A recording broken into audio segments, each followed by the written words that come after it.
Ja tämä muotoinen järvihän on helppo suunnitella, kun rajat on jo piirretty. Me tein sen silleen, että me vetäisin viivan, joka on Porvoosta Nuorgamiin. Sinne oli tarkoitus tehdä hotelli siihen samalle alueelle, se vähän ylemmässä rinteeseen. Ja se loppui siihen, kun tuli lama. Tai pankit ei antanut enää lainaa.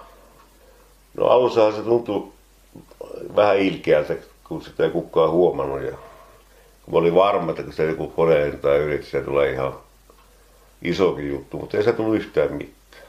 Toivoisin, että sillä löytäisi jotain käyttöä, vaikka just tää tyyppistä.